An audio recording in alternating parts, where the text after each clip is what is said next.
Hi everybody, and welcome to Push Your Luck Podcast video review. Today we'll be looking at GraphWell, Escape from the Ninth Dimension. Now this is a game from designer Corey Young. This is his first game. He'll be releasing another game in 2014 called Santorini with Academy Games. This GraphWell is actually from Cryptozoic Entertainment. Now the first time I saw this game was at Gen Con 2013. I saw the layout, but it looked kind of sparse to me. I mean, this is the game board is on the table, and there were only like 5-6 pieces, and a lot of cards, and it didn't really attract me. Although throughout the convention, I did hear quite a lot of buzz about it. People were talking about it. Rolling Dice and Taking Names podcasts were raving about it. So I decided to take a look at what the game is like, and also get myself a copy and see what the hype is about. So GraphWell is essentially, I would say, a light to medium abstract game where your players are ships and flying around, trying to escape from a singularity and reach the warp gate and escape. So be the first to escape and you win the game. So it is a racing game. So let's take a look at the components and how the game plays and what I think about the game. So here we see the board of GraphWell. Now, as mentioned just now in my introduction, this is a racing game, a space racing game. Players will have a spaceship. We'll have this nice plastic-looking spaceship that I could probably paint it and make it look nicer. But yeah, so each player will have one of this nice-looking spaceship. They'll all start from the singularity right in the center of the board, and then players will be racing. Trying to race and trying to play cards and race the ships all the way out to the end, which is at the warp gate at the end here. The first player to reach the end, which means that they will escape from this where they are trapped currently, and will win the game. If there's also a round marker, right, and 6 rounds. So if, for example, by the end of the 6 rounds, and players have not yet escaped, so whoever is the furthest along the track will win the game. The game plays 1 to 4. You can actually play solo, but you'll be playing against a ghost ship. So in a way, it's like a dummy player. You'll be playing against a dummy player. And it plays within 15 to about 30 minutes. So it's quite a short game. As mentioned, you'll be playing cards, which you can see here. Now there is 3 types of cards in the game, which is represented here. Okay, there are 26 cards in the game.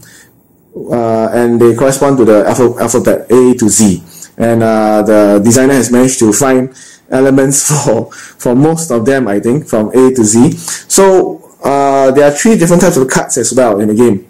One is the normal movement. So yellow cards are normal movement. You just move this number of spaces, 3 spaces. The next one is the repulsor type, which is the purple one, which means that you will move away from a ship. And the last one is attractor beam. So you're actually attracting all other ships on the board to you, this number of spaces. So repulse is move this number of spaces. Now the gist of the game is based on what are the ships nearest to you. They will create a sort of gravity pull for you. So when you play any of the cards, you need to first see which ship is nearest to you along the track, and then you will move towards that ship. So for example, if you play the normal yellow card, you'll be moving towards the ship this number of spaces. If you are playing the repulsor card, then you'll be moving away from the nearest ship at 3 spaces. And if you are playing the tractor card, then you are basically attracting all other ships to you by moving this number of spaces. And you start from the nearest ship to you, then you follow up by the next nearest, and so on and so forth until all ships have moved towards you in 2 spaces. In addition, players will also have 1 emergency stop card. They can flip this card once per round. That means they can play this 6 times in the entire game, once per round, so as to instead of playing the fuel card that you just played, you can stop yourself and not move at all. So this is very important actually in the games that we played, because it helped us to stop moving backwards too many spaces and cause a detriment to our progress in the game. So this is quite important. There is a variant where you can make the game harder for all the players by only allowing players to play this once throughout the entire game. So I have not played that variant, but I think that would certainly change things and may even cause us to not be able to progress very rapidly. So during the game, each players, there's always a drafting right at the beginning of the round. So depending on the number of players you have, you'll be laying out cards 3 times the number of players. So for example, in a 9-player game, you have 9 of this 2 card stack on the board. Right, one will be face down and one will be face up. Then in the first round, starting with the youngest player, players will draft 1 stack, so they'll take 1 stack and keep in their hand. In subsequent rounds, whoever is furthest away from the warp gate would be the first to draft. So in this way, players will have you have 50% of the knowledge of the cards available in that round. At the end of round, at every round, players will be playing 6 cards from their hands. After the 6 cards have been played, all the 26 cards will be shuffled again, and you do the drafting again, and you start a new round. So at the end of 6 rounds, whoever can escape will be the winner. Now, when during the round, how players will be playing will be they'll be laying a card simultaneously down, face down. Then once all players have already selected a card, they will turn it face up. Then they will see in alphabetical order. They'll resolve the cards in alphabetical order, A to Z. If there's such a case where ships are equidistant, let's say for example, let's say you're the blue ship, and you play a card where both the red ship and the black ship are equidistant to you. Right, you need to see how many ships are there in the forward of you or backward of you. That means, for example, in blue's case, there are 3 other ships in front of him. So in a way, the gravity pull of the forward gravity pull is towards the forward movement, so you will still move forward. If it was in this scenario, for example,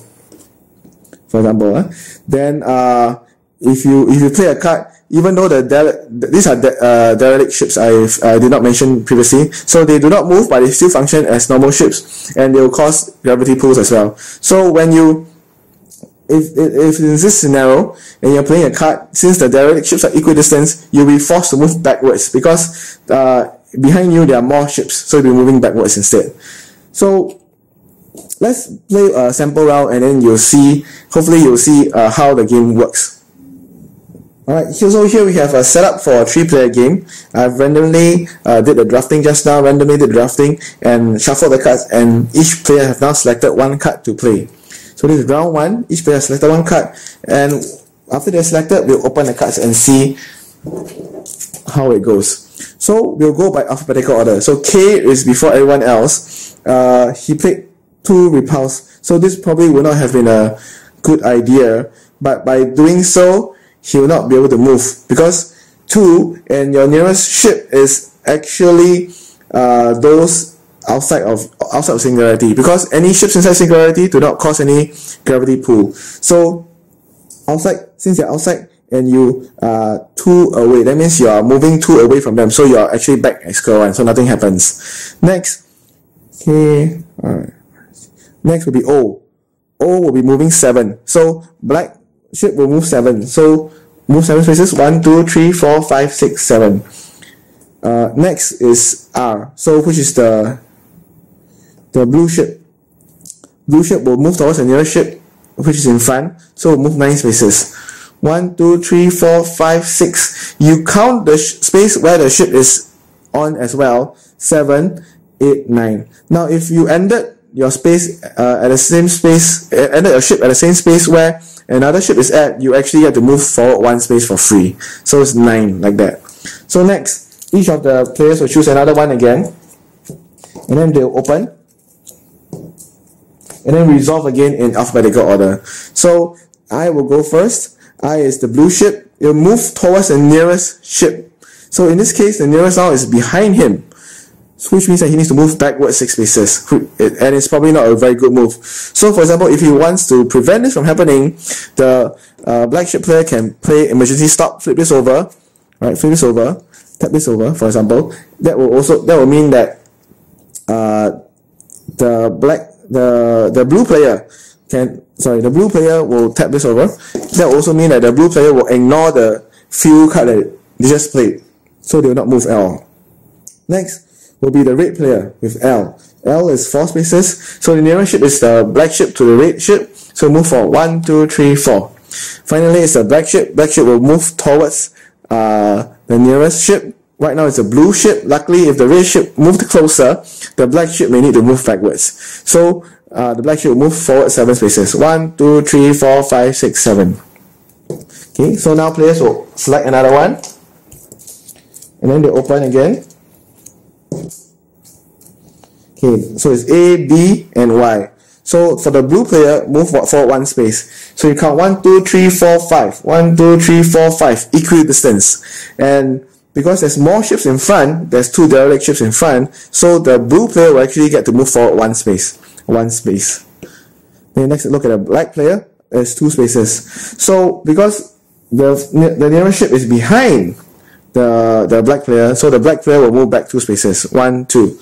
And then the red player, since the nearest ship is in front, will move forward 8 spaces. 1, 2, 3, 4, 5, 6, 7, 8. Now in this scenario, since as I mentioned just now, the red ship will end at the same space as the black ship, it will move forward 1 more space.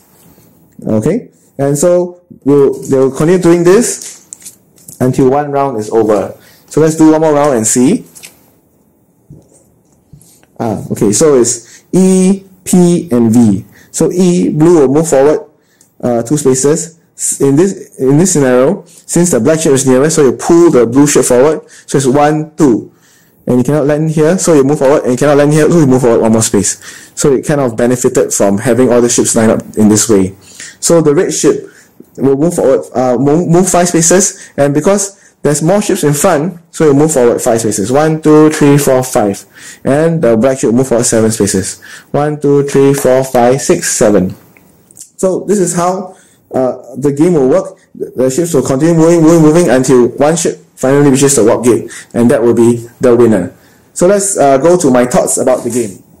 And so this is the game of GraphWow. Now, first maybe I'll go through the graphs about the game. There aren't many components to the game. That's kind of okay because it's mostly an abstract space racing game. However, the box it came with, you can see that the box it came with is very empty. There's nothing else inside other than the big insert, a lot of empty space inside. It's primarily to put the board in because the board folds in 4s, so it's just fit just nice the box. So it's just to put the game board in.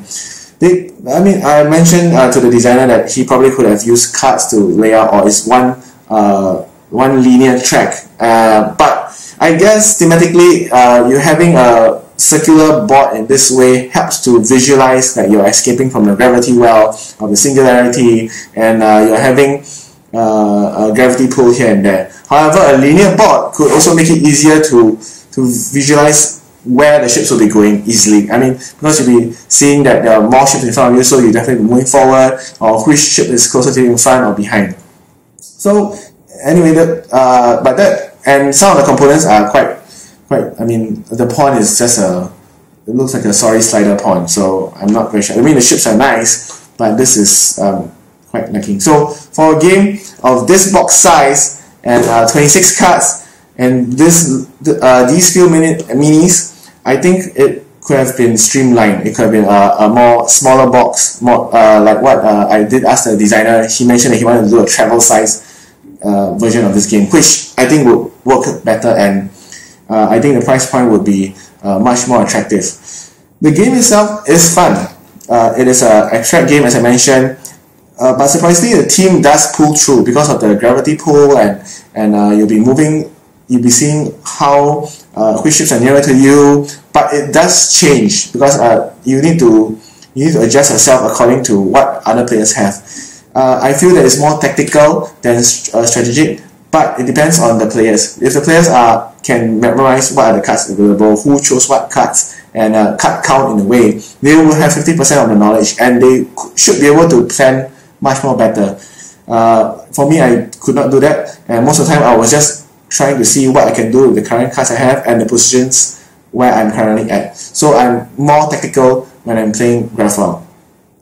It has also one nice bit is that they have this distribution distribution cards printed on the board, so you can see which cards are blue, which cards are green, which is normal movement, which cards are repulsors, which cards are tractor beam. So it gives you a nice a quick image of what the distribution of the cards are, and what are the values, what are the different values that are possible in the entire game. It is a fun game. It is I would say there's a medium weight game. There's quite a lot of bantering going along. There's quite a lot of sabotaging as well.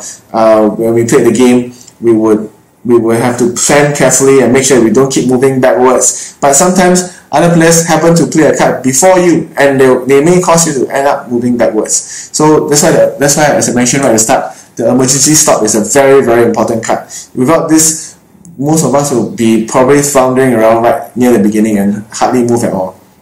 There are quite a few variants in the game. There's a solo variant, there's a hardcore variant, there's a chaos theory variant where the first card is randomly played. So I think that will be quite crazy. I haven't tried that yet. But all in all, I did enjoy my play of the game, and but I guess the price point and what you get from the game might vary. Your mileage may vary. So if you like a space racing game, it's light to medium weight, it's easy to teach, ends fast, do get GraphWow. Thank you.